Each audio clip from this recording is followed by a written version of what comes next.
लेके आई हूँ रथ का टॉपिक। कई बच्चों की डिमांड थी रथ का टॉपिक के ऊपर, तो वो बनाई वीडियो मैंने भी बना दिया है। देखिए रथ किसे कहते हैं।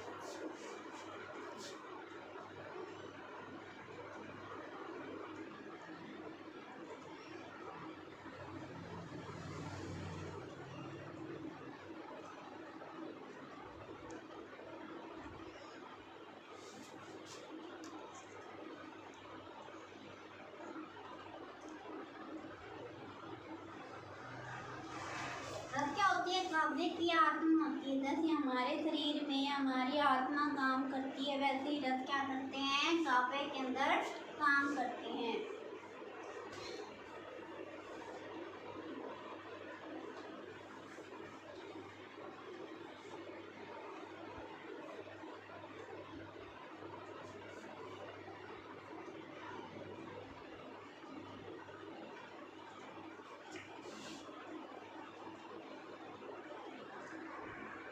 और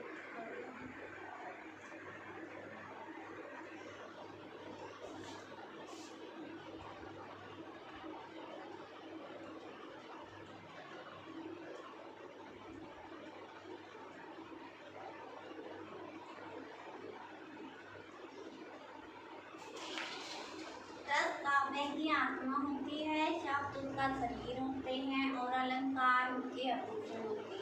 जब हम अलंकार पढ़ते हैं तो अलंकार की परिभाषा होती है अलंकार यानी कि आभूषण न। तो उसी प्रकार से शब्द क्या हुए? हमारा शरीर हुई और रस उसके अंदर आत्मा हुई। जिस प्रकार से हमारा शरीर आत्मा के बिना अधूरा, उसी प्रकार काव्य क्या है? रस के बिना अधूरे होते हैं। रस की परिभाषा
काव्य में उसी प्रकार आवश्यक होते हैं जिस प्रकार शरीर में आत्मा आवश्यक होती है। उसी इस रस के बिना क्या होता है?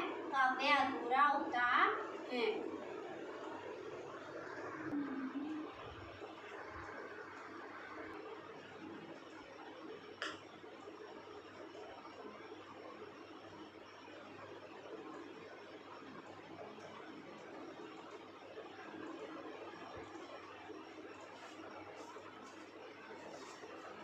तो रस की व्याकरण के तौर पर परिभाषा क्या होती है? काव्य में सुनते व पढ़ते वक्त हमें आनंद, अनुभूति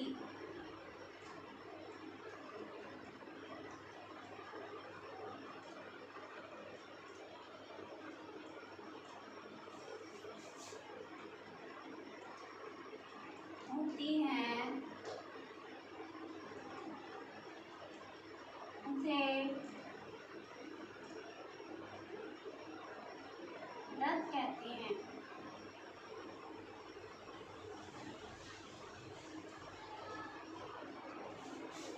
व्याकरण के तौर पर हम कह सकते हैं कि काव्य में जब हम सुनते हैं या पढ़ते वक्त हमें जब आनंद आने लग जाता है कविताओं में या आनंद की अनुभूति होती है तो उसको क्या कहते हैं, रस कहते हैं। वही क्या होते हैं, हमारे रस होते हैं। तो आगे है रस का महत्व।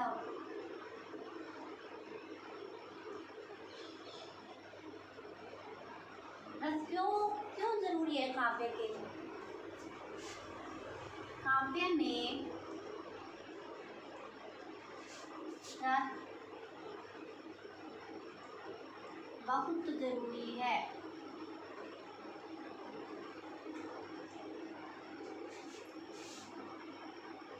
इसके बिना आनंद की अनुभूति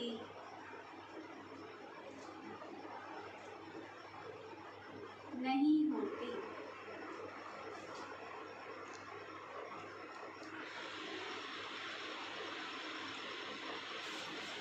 यानी कि जो कविताएं वगैरह होती हैं उनको अगर हम बिना रस के पढ़ेंगे तो क्या है, वो हमें अच्छी नहीं लगेगी। ऐसे कहानी से जैसे हम कहानी वगैरह पढ़ते हैं उसमें रस नहीं होते, हमें कोई कहानियाँ हमें पसंद नहीं आती।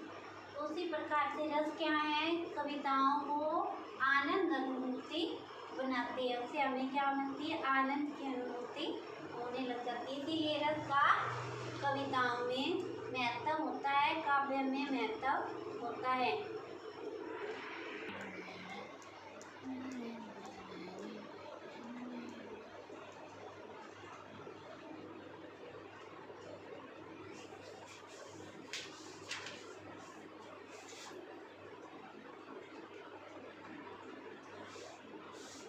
तो टोटल हमारे कितने रस माने जाते हैं? रस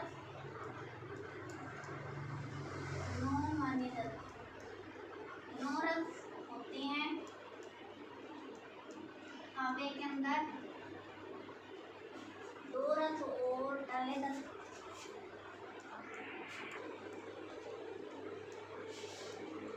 रस की संख्या 9 मानी जाती है और 2 रस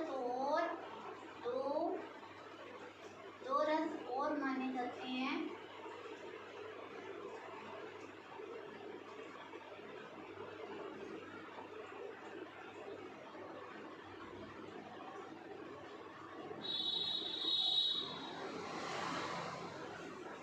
पहला है श्रृंगार।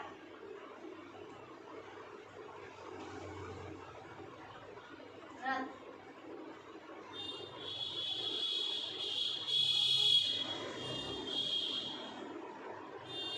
वीर रस।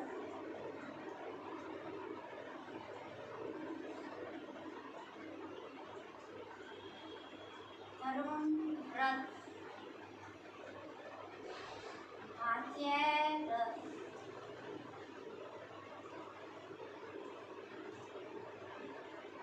विवस्त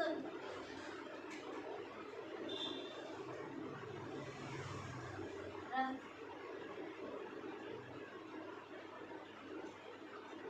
अद्भुत रस।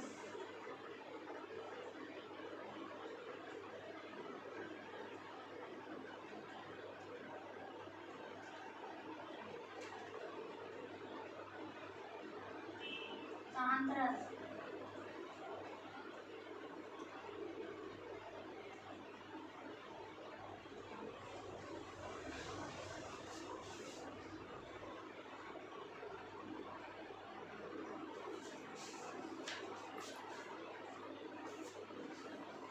भयानक रस।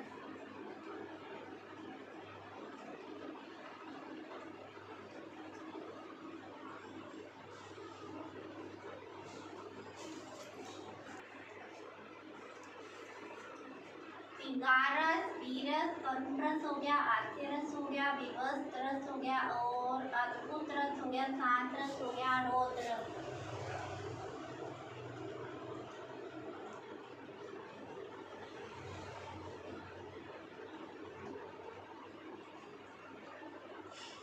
इसके दो पार्ट माने जाते हैं। एक तो वात्सल्य,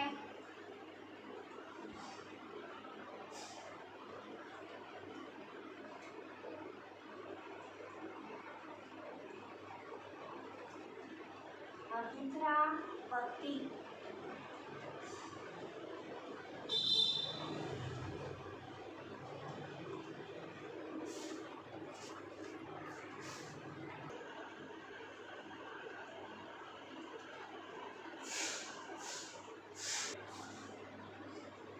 पहला हमारा है श्रृंगार रस, पीरस, करुण रस, हास्य रस, विवश रस और अद्भुत रस, शांत रस, जानत रस और रोष रस।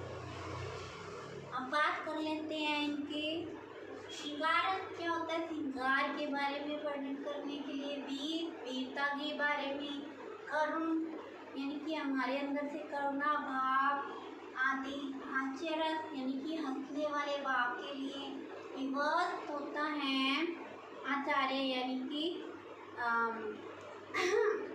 विस्मय प्रकट करने के लिए, अद्भुत रस, शांत रस और भयानक रस होता है, जैसे कि भयानक व्यक्ति या चीज देखने के बाद होता है रौद्र रस यानी कि क्रोध के बारे में वर्णन करे वो।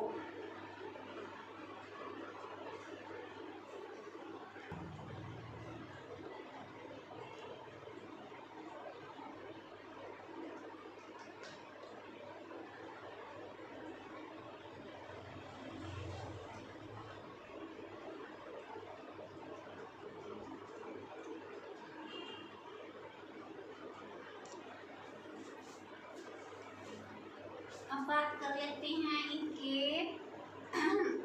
जो विभक्ति होती है उसके बारे में, यानी कि इसके कौन कौन से रस से क्या क्या हमें प्राप्त होता है काव्य में। तो श्रृंगार से रति यानी कि प्रेम, मिलन या और बिछड़न आदि के बारे में श्रृंगार से पता चलता है। वीर रस से वीरता का भाव, करुण से शोक का,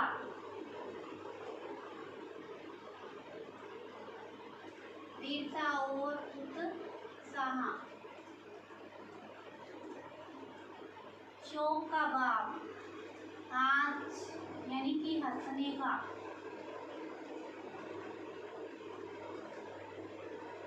विवश से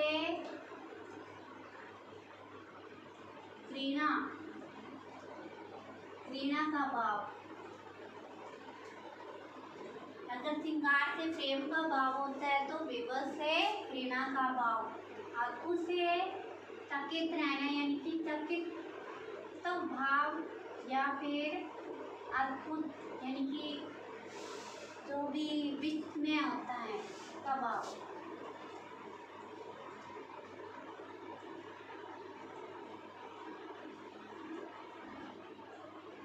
शांत से उदासीनता का भाव यानी कि शांति का।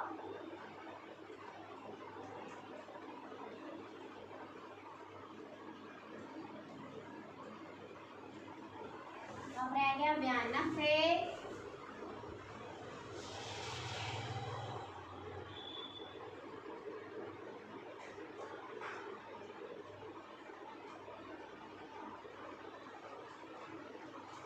क्रोध से क्रोध और वात्सल्य से संतान प्रेम के प्रति।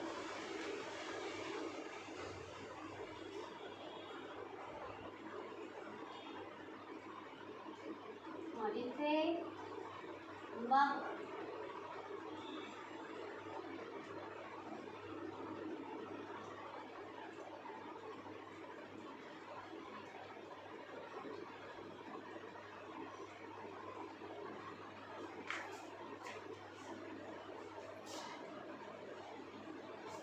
श्रृंगार रस से किसका भाव होता है? रति का। वीर से उत्साह यानी कि वीरता, करुण का क्षोभ और हास्य हंसने का यानी कि हास का भाव, और विवश से घृणा का भाव और अद्भुत रस से विस्मय हो जाना यानी कि एकदम से चकित हो जाने वाला भाव। शांत रस से उदासीनता यानी कि शांति का भाव। भयानक रस से भयानक भाव। रौद्र रस से क्रोध का भाव। और दो पाठ हमने बनाए थे। श्रृंगार रस के वात्सल्य रस यानी कि संतान विस्मय रति यानी कि संतान के प्रति प्रेम या विछड़न का भाव आदि। भक्ति रस यानी कि भगवान के प्रति भक्ति का प्रेम का भाव इसमें दर्शाया जाता है। गुड इवनिंग फ्रेंड्स, मुक्ति हमने रस के बारे में पढ़ा था, परिभाषा और भाव पढ़े थे। आज हम रस के अंग पढ़ेंगे।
चार अंग होते हैं इसके: अनुभाव, विभाग, संचारी भाव और स्थायी भाव।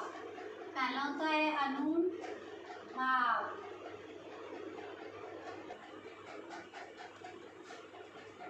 फ्रेंड्स, अनुभाव, विभाग, संचारी भाव और स्थायी भाव, इसके चार अंग होते हैं।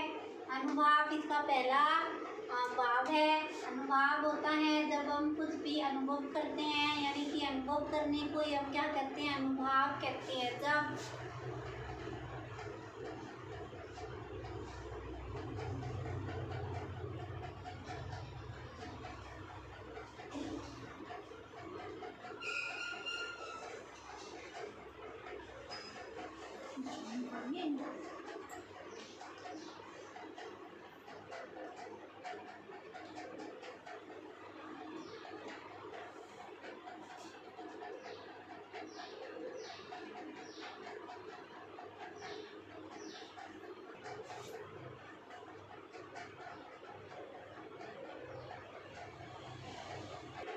जहाँ भाव का अनुभव हो उसे अनुभाव कहते हैं। जहाँ पर भाव का बोध हो, हमें ज्ञान हो उसके बारे में पता चले, उसको अनुभाव कहते हैं। दूसरा है विभाव।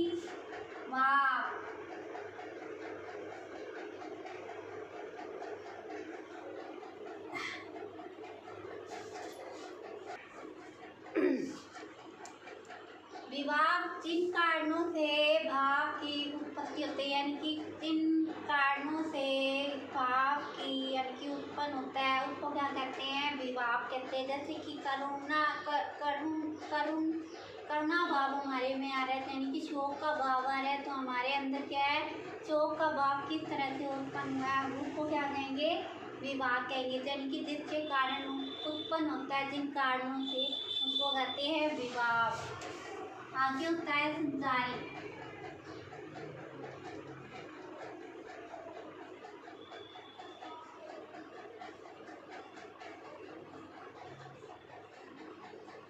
जिससे स्थायी भाव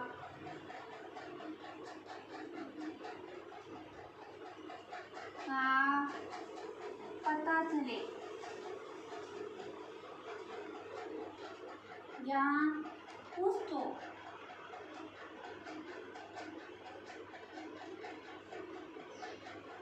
से संचारी भाव कहते हैं।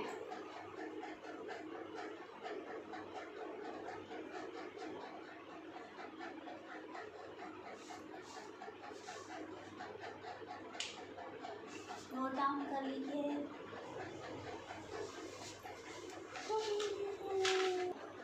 बोलो। स्थायी भाव चौथा भाव होता है जब भाव अर्थ में स्थायी रूप से विद्यमान रहते हैं, यानी कि हमारे अर्थ में क्या है, भाव का बोध हो गया, फिर उस भाव के बारे में हमें पता चल गया कौन सा भाव, संचारी भाव से हमने क्या किया था, उस भाव के बारे में स्थायी रूप से संचार यानी कि संचार हो चुका था। अब क्या है, विद्यमान होना, हमारे अर्थ में उस भाव का क्या होना, विद्यमान होकर और उचित कारण पाकर प्रकट होते हैं, उसे स्थायी भाव कहते हैं।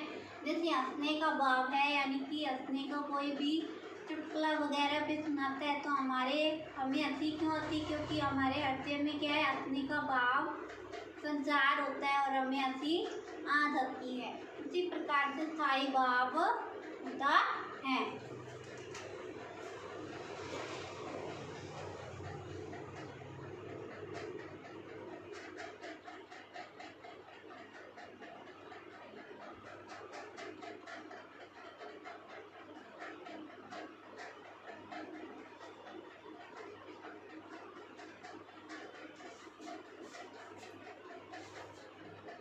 रस के भावों की परिभाषा, हमने रस के बारे में पढ़ा था, कौन कौन से रस होते हैं। सबसे पहले हमने पढ़ा था श्रृंगार रस,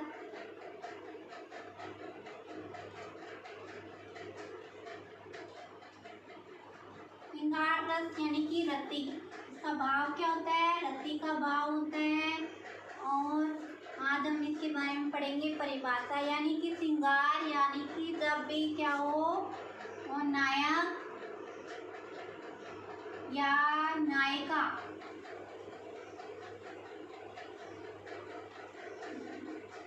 के प्रेम, मिलन, विरह या वियोग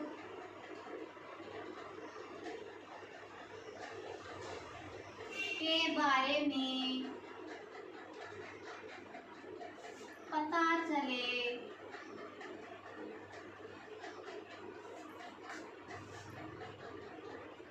वहाँ श्रृंगार रस होता है।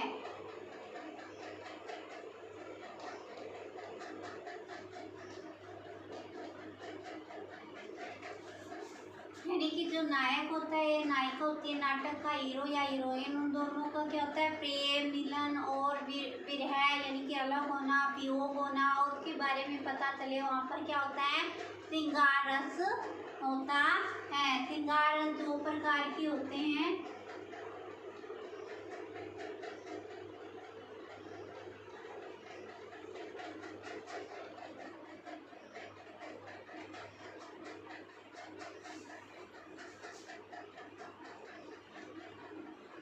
पहला होता है संयोग,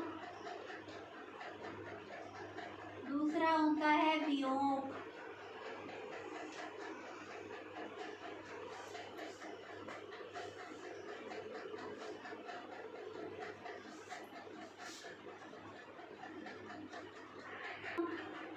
जहाँ पर क्या होता है, नायक और नायिका के मिलन के बारे में पता चलता है, यानी कि प्रेम के बारे में पता चलता है, वहाँ पर क्या होता है, संयोग रस होता है।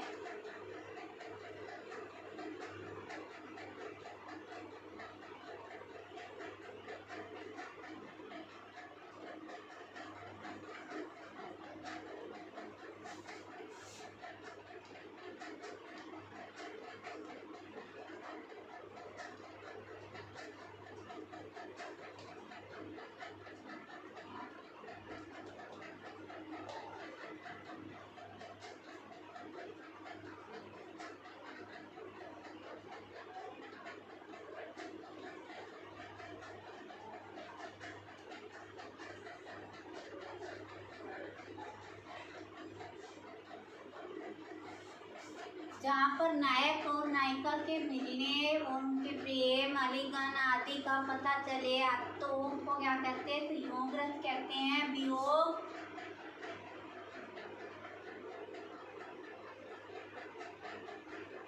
जहाँ नायक व नायिका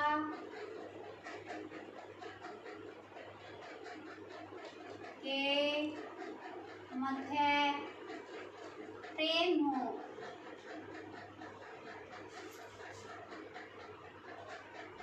पर मिलन ना हो,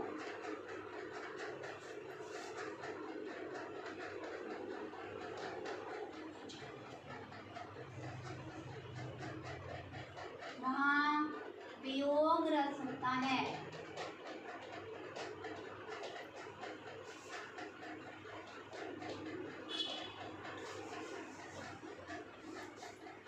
यानी कि जब नायक और नायिका के अंदर प्रेम होता है और उनका मिलन नहीं होता, उसको क्या कहते हैं, वियोग रस कहते हैं। कंकन कीकन नपुर धुनि सुनी, कहत लखन कन राम हृदय गुनी। ये किसका उदाहरण है, संयोग रस का, यानी कि श्रृंगार रस के संयोग रस का उदाहरण है। यानी कि कंकन, जो कंगन होते हैं वो क्या है, एक साथ मिलकर क्या करते हैं, अग्नि उत्पन्न करते हैं। कहत लखन सन राम हृदय गुनी, यानी कि जब राम और लक्ष्मण एक हो जाते हैं, दोनों एक समान ही लगते हैं। यानी कि उनके गुण, उनके भाव आदि हमें क्या है, एक समान लगते हैं। यानी कि इसमें हमें किस भाव का वो भाव के बारे में पता चल रहा है, संयोग रस के संयोग, श्रृंगार रस के संयोग रस के बारे में पता चल रहा है। दूसरा उदाहरण है वियोग रस, यानी कि श्रृंगार रस के दूसरे वियोग रस का उदाहरण है खाना कहना बहे बांसुरी के, सखी अब हमको कौन चाहिए। यानी कि कहना क्या है, बांसुरी ही बजाते रहते हैं और गोपियों के साथ रास नहीं करते। तो सखियाँ क्या कहती हैं, उनकी सखियाँ कहती हैं अब हमको कौन चाहिए, उनके बिना हमें कौन चाहेगा। यानी कि इसमें वियोग के बारे में पता चल रहा है। तो आओ आज हम पढ़ते हैं दूसरा भाग है इसका, यानी कि दूसरा भाग है वीरस, यानी कि इसका जो भाव निकल कर आता है वो होता है उत्साह का। शत्रु के उत्कर्ष, यानी कि विजय को प्राप्त करना शत्रु के ऊपर, और शत्रु के उत्कर्ष को मिटाने के लिए, दीनों के दुखों को दूर यानी कि हरने के लिए या दूर करने के लिए, धर्म की पूर्ण स्थापना के लिए जो भाव आता है वो होता है उत्साह का भाव भरना। यानी कि कवि इसके द्वारा किसका भाव भरना चाहता है, उत्साह का भाव भरना चाहता है। जैसे कि एग्जाम्पल है, वीर तुम बढ़े चलो, धीर तुम बढ़े चलो, सामने पहाड़ हो सिए की दहाड़, तुम कभी रुकना नहीं। यानी कि एक वीर को क्या कह रही है, वीर को तुम बढ़े चलो, वहाँ से आगे चलते जाओ, वीर तुम बढ़े चलो। यानी कि जो भी तुम हो, तुम जो हमारे दुखों को मिटाने वाले हो वो क्या हो, बढ़े चलो, चाहे सामने तुम्हारे पहाड़ हो, चाहे सिए की दाढ़ हो, चाहे सिए तुम्हारे सामने, शेर तुम्हारे सामने दाड़ रहा हो, तुम कभी रुकना नहीं, तुम कभी भी रुकना नहीं। तो इससे क्या है, इससे पता चलता है कि उत्साह का भाव इसमें क्या हो रहा है, प्रकट हो रहा है। उत्साह का भाव को क्या किया जा रहा है, भरने का प्रयास किया जा रहा है।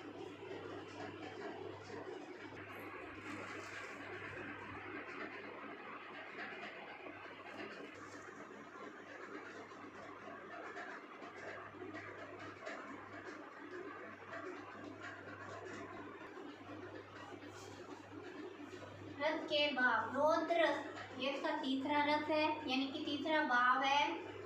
इसका जो भाव होता है वो होता है क्रोध, यानी कि रौद्र रूप से, यानी कि क्रोध के मतलब से हमें पता चलता है, क्रोध के नाम से क्रोध नामक साई भाव का अनुचित कार्य करने, जब हम कोई भी अनुचित कार्य करते हैं तो हमारे माँ बाप भी हमें क्या करते हैं, क्रोध दिखाते हैं। उसी प्रकार क्या है, अनुचित कार्य करने पर ही क्या आना, क्रोध आना। शत्रु के अनुचित कार्यों से क्या आना, क्रोध आना।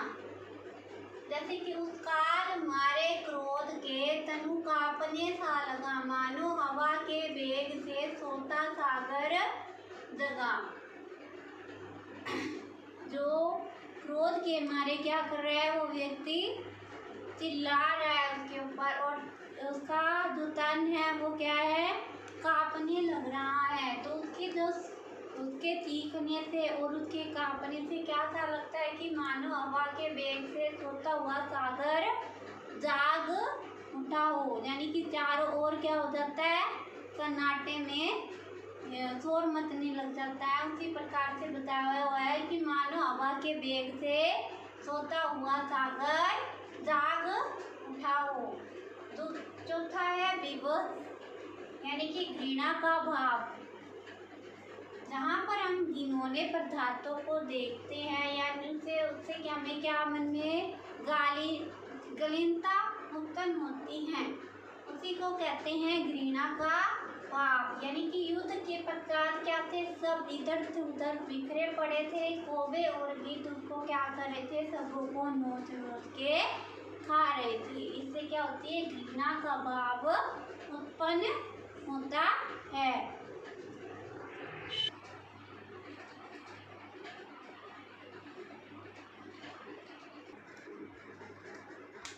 भाव ऐसा अद्भुत रस, यानी कि जहाँ पर अद्भुत चकित हो जाते हैं हम अचानक से, वहाँ पर क्या होता है, अद्भुत रस होता है। जहाँ पर चकित करने वाले दृश्य हो, प्रसंग का ऐसा चित्रण हो जहाँ पर हम चकित होकर क्या कर रहे हो, उसको पढ़ रहे हो, तो उसी में क्या, कौन सा भाव उत्पन्न होता है, अद्भुत रस का भाव उत्पन्न होता है। यानी कि विस्मय का भाव उत्पन्न होना, चकित हो जाने का भाव उत्पन्न होना। जैसे कि देखी यशोदा शिशु मुख में सकल विषव माया, यानी कि जब यशोदा मैया ने श्री कृष्ण के मुख में मिट्टी देखने के लिए मुख खुलवाया तो उन्होंने क्या देखी, उसके अंदर सारे जग की यानी कि विषव की माया को देखा, यानी सारे विषव को देख लिया। क्षण भर को बनी अचेतन कोमल काया, यानी कि क्षण भर के लिए उनकी जो काया थी, जो कोमल काया थी यशोदा मैया की, वो क्या होगी, अचेत होकर, यानी कि बेसुध होकर क्या हो गई, बैठ गई। छठा बताता है शांत रस, यानी कि निवेद उदासीनता का भाव आना। जब हम किसी चीज़ के पीछे भाग रहे हो और एकदम से हमें वो ना मिले तो हम उसके पीछे क्या हो जाते हैं, शांत रस का भाव दिखाई देता है, यानी कि उदासीन हो जाती है। जैसे कि संसार के प्रति उदासीनता का भाव बताया गया है। मन और तन कागज का पुतला, मन और तन क्या है, कागज के पुतले, यानी कि कागज के समान पुतला है, कभी भी क्या होता है, जल सकता है। इसको हम जलाते हैं ना, लागे बुन बिनती जाए गिन चिन्ह,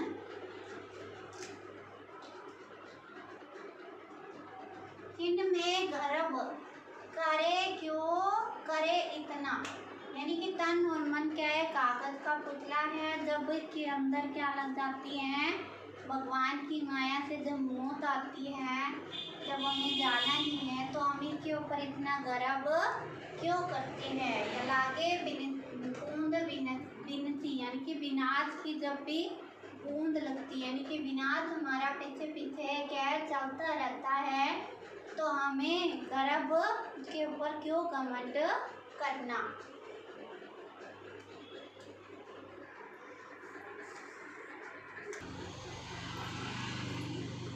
तो सातवां हमारा है हास्यरस, यानी कि हाथ, इनकी हंसने का भाव आ जाता है। जैसे कि वाणी वेशभूषा देखकर, किसी की आकार को देखकर जब हम हंसने लग जाते हैं तो उसको हास्य रस कहते हैं, यानी कि हंसने का भाव हमारे अंदर से निकल कर आता है। जैसे कि हम किसी इस प्रश्न को पढ़ते हैं, मुन्ना ने मम्मी के सिर पर देखी दो दो चोटी, यानी कि अपनी माँ के सिर पर दो दो चोटी बनी हुई देखी। बात उठा भाग सिर पर सपियन लोटे, यानी कि चोटियों को देखकर क्या कह रहा है कि तेरे सिर पर तो सांप लौट रहे हैं, और वहाँ से भाग जाता है। इसमें क्या है, हास्य रस के बारे में बताया है। 8वां है करुण रस, में स्थित शोक, यानी कि करुण रस का भाव कौन सा है, शोक का भाव। शोक का भाव को क्या करे, प्रकट करने के लिए ये करुण रस के भाव को, करुण रस को मतलब कविताओं में, काव्य में डाला जाता है। दुख ही जीवन की कथा रही, क्या कहूँ आज जो नहीं कही, यानी कि दुख ही क्या है, हमारे जीवन की कथा है। अतः में स्थित, यानी कि शोक, शोक किसका भाव है, करुण का भाव है।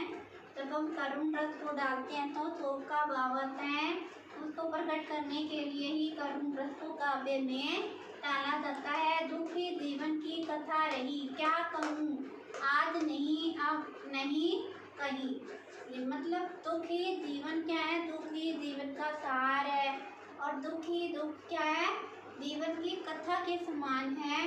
उसके बारे में अब क्या कहूँ आज जो नहीं कही, आज जो कही नहीं, मतलब आज की जो मैंने नहीं कही वो क्या कहूँ, वो दुख का जीवन की कथा के समान ही है। 9वां है भयानक रस, यानी कि भय के बारे में बताया जाता है। भय उत्पन्न करने के लिए काव्य में भयानक रस को डाला जाता है, यानी कि भय पद वस्तु, कोई वस्तु अंदर की भूत देख लेती है। व्यक्ति, कोई ऐसा व्यक्ति जो भयानक हो। स्थान, ऐसा स्थान जो भयानकता को प्रकट करता हो।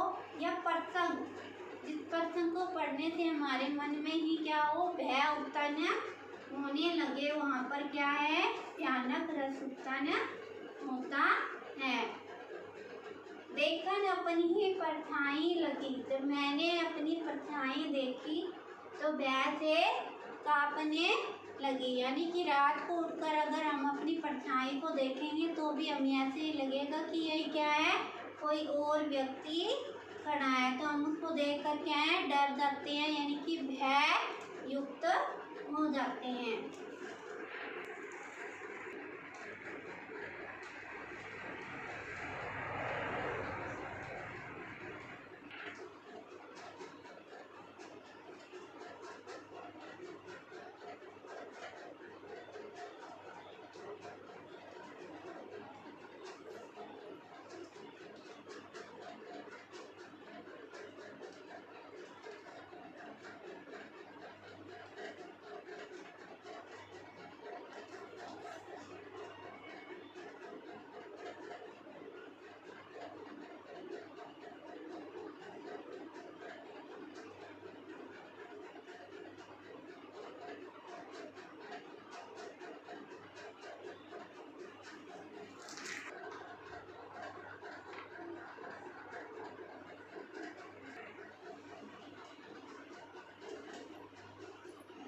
रस की अन्य भी भाव होते हैं। 9 भावों के बाद जो श्रृंगार रस है उसके 2 पार्ट और बनाए गए हैं, जैसे कि वात्सल्य रस। वात्सल्य रस होता है संतान के प्रति स्नेह होना, वो हमने पढ़ा था। श्रृंगार रस में नायक और नायिका के प्रति प्रेम का, यानी कि स्नेह का पता चलना।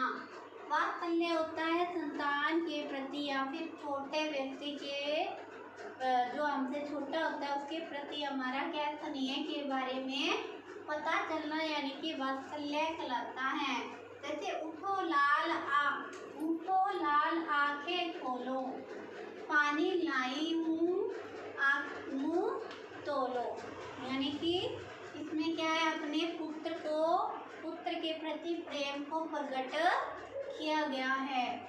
दूसरा है भक्ति रस, जिसमें क्या होता है, भगवान के प्रति स्नेह को प्रकट करने के लिए भाव को डाला जाता है। यानी कि हम ईश्वर के प्रति क्या करें, अपने स्नेह को प्रकट करने के लिए इस भाव का प्रयोग करते हैं। जैसे ऐसी लागी लगन मैं तो हो गई प्रभु, मैं ऐसी लागी लगन मैं तो हो।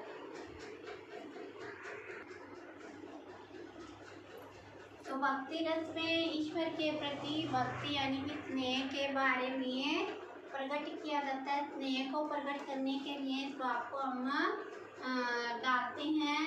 जैसे कि ऐसी लागी लगन मैं हो गई मगन, मैं तो प्रभु के गुण गाने लगी। इसमें मीरा क्या है, भगवान के प्रति स्नेह को प्रकट करने के लिए, अपने प्रेम को प्रकट करने के लिए क्या कर रही है, बता रही है। क्योंकि लगन प्रभु के अंदर लग चुकी है और वह मगन हो चुकी है उनमें, और वो प्रभु के ही गुण गाती रहती हैं। मेरे वीडियो को लाइक करें, शेयर और सब्सक्राइब करें और प्लीज़ शेयर करें और बताएं मुझे कि आपको समझ आए या नहीं आए। मैं आपके लिए और भी वीडियो लेके आऊँगी। Thank you.